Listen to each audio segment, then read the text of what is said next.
రాష్ట్రంలో మద్యం విధానంపై ప్రభుత్వం కొత్త పాలసీని తీసుకొచ్చిందని ఎక్సైజ్ శాఖ కమిషనర్ నిశాంత్ కుమార్ తెలిపారు. ఎంఆర్పీ కంటే అధిక ధరకు మద్యం విక్రయిస్తే చర్యలు తీసుకుంటామని హెచ్చరించారు. ఈ నెల 9వ తేదీ వరకు టెండర్లకు దరఖాస్తులు స్వీకరించి 11వ తేదీన లాటరీ విధానం ద్వారా మద్యం దుకాణాలను ఎంపిక చేస్తామన్నారు.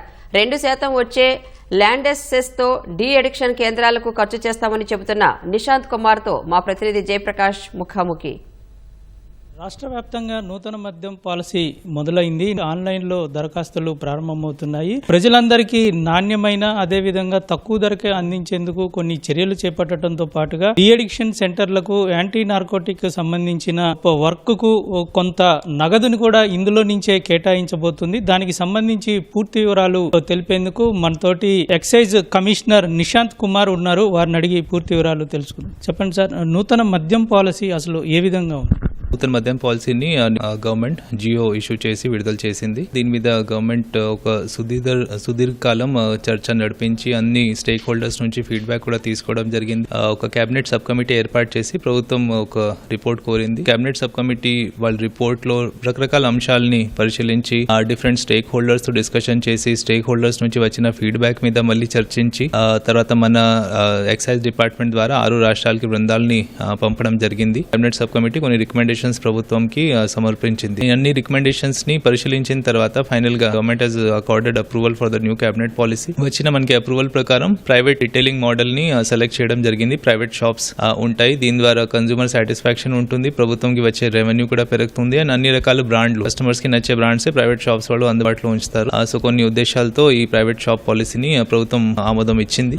దీనిలో రీటైల్ స్లాబ్స్ పాపులేషన్ మేరకు ఫిక్స్ చేయడం జరిగింది. మన పాత పాలసీస్ మీరు చూస్తే దాదాపు 6 to 7 different types of slabs ఉంటాయి. కానీ ఈసారి దీన్ని సింప్లిఫై చేసి 10 to 50,000, 50,000 to 5 lakh, 5 lakh to above తక్కువ నెంబర్ ఆఫ్ స్లాబ్స్ లో రెస్ట్రిక్ట్ చేయడం జరిగింది. దీనికంటే ముందు ఉన్న విధానంలో మండల్లో వార్డ్ నంబర్ లేకపోతే పంచాయతీ ఎక్సైజ్ డిపార్ట్మెంట్ వాళ్ళే ఫిక్స్ చేసేవాళ్ళు. కానీ ఈసారి ఇలా కాకుండా యూనిట్ లో షాప్ అయితే ఆ మండలం పరిధిలో లేకపోతే ఆ మున్సిపల్ కార్పొరేషన్ పరిధిలో ఆ మున్సిపాలిటీ పరిధిలో ఏ డివిజన్ లో బిజినెస్ పాసిబిలిటీ కనిపిస్తే వాళ్ళు ఓపెన్ చేయవచ్చు. దీనికి డెఫినెట్లీ రూల్స్ ఉంటాయి. Temple, mask, religious institution, hospital, schools నుంచి పాటించాల్సిన డిస్టెన్స్ ఉండాలి. డిస్టెన్స్ తీసుకునే విధానం ని కూడా ఈసారి మార్చడం జరిగింది. ప్రజల నుంచి వచ్చిన ఫీడ్బ్యాక్ మేరకు చాలా సారి వాకింగ్ డిస్టెన్స్ ని కన్సిడర్ చేసి కొన్ని వీధి అక్కడ క్లోజ్ అయి ఉంది, ఇక్కడ క్లోజ్ అయి ఉంది కాబట్టి 100 మీటర్ అయిపోతుంది.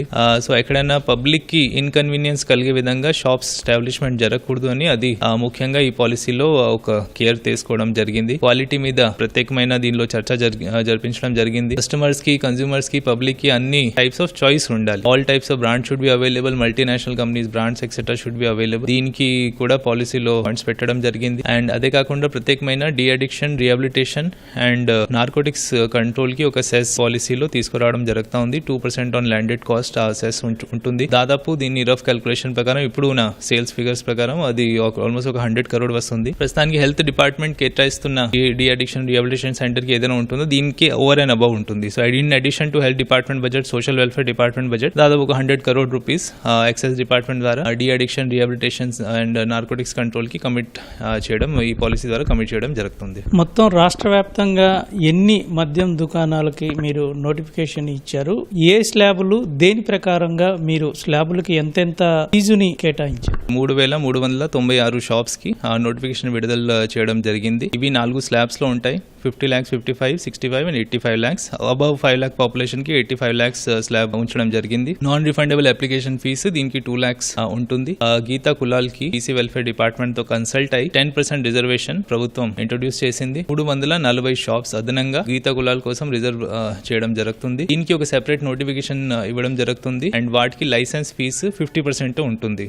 గతంలో మద్యం పైన చాలా విమర్శలు వచ్చాయి. విక్రయాల్లో అక్రమాలు జరిగాయని, అదేవిధంగా నాణ్యత కూడా దాదాపు లోపించిందని. అయితే దీన్ని అధిగమించడానికి మీరు ఏ విధంగా తక్కువ ధరకు నాణ్యమైన మద్యం అందిస్తామని చెప్తున్నారు? ఏ విధంగా మీరు దీనికి ప్రణాళిక వేస్తూ ఉన్నారు? ఈసారి పాలసీలో తీసుకున్న డిసిజన్ ప్రకారం 99 రూపీస్ ఆర్ లెస్ లేకపోతే దీనికంటే తక్కువలో 180 ml క్వార్టర్ బాటిల్ కేటాయించడానికి ప్రభుత్వం నిర్ణయం తీసుకునింది. దీనికి నేషనల్ అండ్ ఇంటర్నేషనల్ సప్లయర్స్ వీళ్ళందరితో కూడా మాట్లాడడం జరుగుతూ ఉంది. వాళ్ళ నుంచి కూడా ప్రపోజల్స్ అడగడం జరిగింది. ప్లస్ ప్రస్తుతానికి ఉన్న ఎంఆర్పీస్ ని ఇంకా తగ్గించడానికి ఏమైనా ప్రయత్నాలు చేయాలి, అవి చేస్తున్నాము. టెండర్ కమిటీ త్వరలోనే యాజ్ పర్ రూల్స్ ఏర్పాటు చేయడం జరుగుతుంది. ఆ టెండర్ కమిటీ నెక్స్ట్ 90 రోజుల్లో మనకి వాళ్ళు రిపోర్ట్ ఇస్తుంది. ప్రోడక్ట్స్ మార్కెట్ లో తీసుకురావాలి, దీనికి గవర్నమెంట్ నిర్ణయించింది. అది త్వరలోనే అందుబాటులోకి వస్తాయి. ఎక్స్ట్రా న్యూట్రల్ ఆల్కహాల్ ఎక్కడైనా మ్యానుఫ్యాక్చర్ అవుతుందో అక్కడ మాత్రమే టెస్టింగ్ జరిగి 5 రకాల రిపోర్ట్ వాళ్ళు ఇచ్చేవాళ్ళు. ఇప్పుడు బాట్లింగ్ ఫైనల్ ప్రోడక్ట్స్ ఎక్కడైనా తయారవుతున్నాయి, బాట్లింగ్ యూనిట్స్ దగ్గర కూడా శాంపుల్ తీసుకుని దానికి కూడా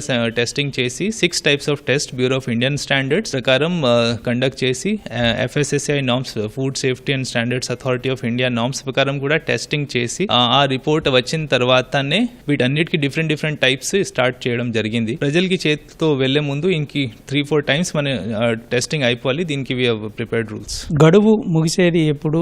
మీరు ఫైనల్ తుది జాబితా ఎప్పుడు ఇవ్వబోతున్నారు? పాలసీ ఎప్పుడు అమలు అవుతుంది? అప్లికేషన్ పీరియడ్ 1 అక్టోబర్ నుంచి 9 అక్టోబర్ వరకు ఉంటుంది. 9 అక్టోబర్ తేదీ సాయంత్రం 5 లోపల అప్లికేషన్స్ ఫైల్ చేయాలి. ఒక వెబ్సైట్ కూడా డిజైన్ చేయడం జరిగింది. ఆన్లైన్ ఎవరైనా ఈసారి 3 రకాలు ఆప్షన్స్ ఇవ్వడం జరిగింది. పేమెంట్ అంతా CFMS వెబ్సైట్ ద్వారా అవుతుంది. 2 lakh rupees అప్లికేషన్ ఫీజు ఉంది. నేను చెప్పినట్టుగా 1 is కంప్లీట్ ఆన్లైన్. హౌస్ లో కూర్చొని కూడా ఎవరైనా అప్లికేషన్స్ ఫైల్ చేయవచ్చు. ఆన్లైన్ పేమెంట్ ఆప్షన్ ఉంటుంది. నెట్ బ్యాంకింగ్ లేకపోతే క్రెడిట్ కార్డ్, డెబిట్ కార్డ్ ద్వారా ఏదైనా ఏ రకంగా పేమెంట్ కంప్లీట్ చేసి అప్లికేషన్ కంప్లీట్ చేసుకోవచ్చు. Second is hybrid mode. House లో కూర్చొని అప్లికేషన్ కంప్లీట్ చేసినాక ఒక SBI challan number applicants generate చేయవచ్చు. నియరెస్ట్ SBI బ్రాంచ్ కి పోయి అక్కడ SBI కి ఆ చలాన్ నంబర్ కి అగేన్స్ట్ గా పేమెంట్ కంప్లీట్ చేస్తే అప్లికేషన్ ఆటోమేటిక్ కంప్లీట్ అయిపోతుంది. Third method is complete offline. So ఎవరైనా కంప్యూటర్ ఇంత విధానం వాళ్ళకి రాదు, వాళ్ళకి ఇంత నాట్ కంఫర్టబుల్, ఇంత కన్వీనియంట్ గా చేయలేకపోతున్నారు, వాళ్ళు ఒక అప్లికేషన్ ఫీస్ DD తీసుకొని any excise station in the state, జిల్లాలో ఉన్న ప్రతి ఎక్సైజ్ స్టేషన్ ని ఒక అప్లికేషన్ రిసెప్షన్ సెంటర్ గా మార్చడం జరిగింది, డిక్లేర్ చేయడం జరిగింది. ఆ ఎక్సైజ్ స్టేషన్ దగ్గర వెళ్తే అక్కడ డిస్ట్రిక్ట్ కలెక్టర్స్, ఆ డిజిటల్ అసిస్టెంట్స్ డ్యూటీ పెట్టి ఉన్నారు. ఆ డిజిటల్ అసిస్టెంట్స్ అప్లికెంట్ కి హెల్ప్ చేసి వాళ్ళ ప్రొఫైల్ క్రియేట్ చేస్తారు. మేము చేసిన ట్రయల్ ప్రకారం 30 seconds to 1 minute, ఎందుకంటే తక్కువ టైంలోనే అయిపోతుంది. వాళ్ళ నుంచి DD తీసుకొని అక్కడ బ్యాంక్ స్టాఫ్ ఉంటారు. ఎక్కడైనా బోగస్ DD ఇలాంటి మిస్చీఫ్ ఎవరైనా చేస్తే దీన్ని ఫిల్టర్ చేస్తారు. జెన్యున్ DD వస్తే on the spot acknowledgement plus entry form అక్కడ ఇవ్వడం జరుగుతుంది. ఓన్లీ ఎన్ఫోర్స్మెంట్ ని దృష్టిలో ఉంచుకొని 2 additional assistant commissioners post extra create చేయడం జరిగింది రాజమహేంద్రవరం అండ్ అనకాపల్లిలో. సో ఎన్ఫోర్స్మెంట్ మీద కూడా గట్టిగా మనకి ఈసారి ఫోకస్ ఉంటుంది. ఇంటెలిజెన్స్ కలెక్షన్ కి ఒక సెపరేట్ యూనిట్ ఈసారి ఎన్ఫోర్స్మెంట్ డైరెక్టరేట్ లో సెటప్ చేయడం జరుగుతుంది. అండ్ ఒక 24/7 హెల్ప్ లైన్ కూడా ఈసారి సెటప్ చేయడం జరుగుతుంది. ఈ సిండికేట్ అవ్వడం ఒక common problem. It's not only for excise department, ఏ డిపార్ట్మెంట్ ఉన్నా ఇలాంటి సమస్యలు ఫేస్ చేస్తారు. కాబట్టి ఓ పర్టికులర్ షాప్ కే మాత్రమే ప్రాఫిటబిలిటీ ఉంది, మిగతా షాప్ కి ప్రాఫిటబిలిటీ లేదు. కాబట్టి ఒకే షాప్ మీద ఇంత ఆసక్తికరంగా అందరూ సిండికేట్ ఫామ్ చేస్తారని ఇలాంటి పాసిబిలిటీ ఈసారి తక్కువ ఉంది. అండ్ ప్రతి ఒక్కరు దీనిలో పార్టిసిపేట్ చేసే అవకాశాలు ఎక్కువ ఉంటాయి. ఎక్సైజ్ కమిషనర్ నిశాంత్ కుమార్ చెబుతోంది. గవర్నమెంట్ కోటితో జయప్రకాష్, ఈటీవీ న్యూస్, మంగళగిరి.